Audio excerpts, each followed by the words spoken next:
Hi friends, இப்போ Pandya stores பார்க்க போகிறோம். பாண்டிய ஸ்டோர்ஸில் வந்துட்டு எல்லாரும் மொத்த குடும்பமும் சேர்ந்து இப்படி ஒதுக்கி வச்சா அவங்க எங்கேயா போவாங்க அப்படிங்கிற மாதிரி தான் இருக்குங்க. அதாவது மீனாவையும் ராஜையும் போட்டு வறுத்து எடுக்கிறாங்கப்பா அப்படிங்கிற மாதிரி இருக்குது. இவங்க 4 பேர் மீட்டிங்கை போடுறேன்ற பேரில் போட்டு உட்காந்துட்டு நடந்ததெல்லாம் தப்புப்பா எப்படிப்பா அப்படி சொல்லி சரவணனே கொஷின் கேட்க, இருந்தாலும் மீனாவும் ராஜு ஏன்ப்பா ஒதுக்குறீங்கன்னு சொல்லிட்டு அவரே பேச ஆரம்பிச்சிட்டாரு. நீங்கள் நல்ல ஒரு பேசுகிறீங்க, அங்கே உங்கள் பொண்டாட்டி உசுப்பேத்தி விட்டுட்டு இருக்கேன் அப்படிங்கிற மாதிரி ஆயிடுச்சு. இதெல்லாம் ஒரு பக்கம் இருக்குது. அதுக்கப்புறம் பேங்க்குக்கு போகலான்னு சொல்லிட்டு கோமதி அம்மா கிளம்பி நிற்கிறாங்க. அந்த டைம் பார்த்து நீங்கள் தனியாக போக வேணாம் அத்தை, நான் வரேன் சொல்லி கேட்க, போதுண்டி உங்கள் பாசம்லாம் இந்த நடிப்பெல்லாம்னு சொல்கிறாங்க.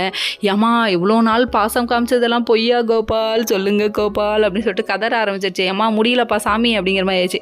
அதுக்கப்புறம் வந்துட்டு இருமா நான் வரேன்னு சொல்லி கேட்க, நான் மயில கூப்பிட்டு போகிறேன் அப்படிங்கிறது. என்ன புதுசாக ரூட்டு மாறுது, சரி மாறட்டும் இது எத்தனை நாளைக்குன்னு பார்ப்போம்னு சொல்லிட்டு அவங்களே நினச்சிக்கிட்டாங்க. யாரோ போனால் சரின்னு சொல்லிட்டு மயில கூப்பிட்டு இவங்க கிளம்பிட்டாங்க.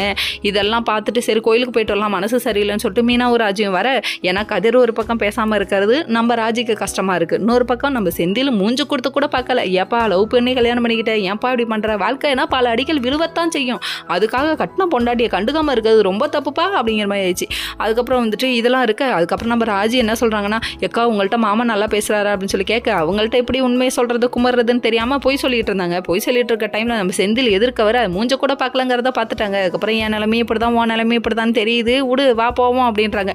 எனக்கு நீ உனக்கு நான் வாழ்ந்துருவோமா அப்படின்னு சொல்லிட்டு இவங்க கண்ணில் கண்ணீரை பார்க்குறோம். சரி விடுங்க, இவங்கள அளவு வச்ச அவங்கள பழிவாங்கி ஆகணும்னு சொல்லிட்டு யோசிக்கிறாங்க. நல்லா யோசிங்க அப்படிங்கிற மாதிரி இருக்குது. டெரராக எடுத்த சபதம் முடிப்பண்ணி எந்திரிங்க மீனா அப்படிங்கிற மாதிரி ஆயிடுச்சு.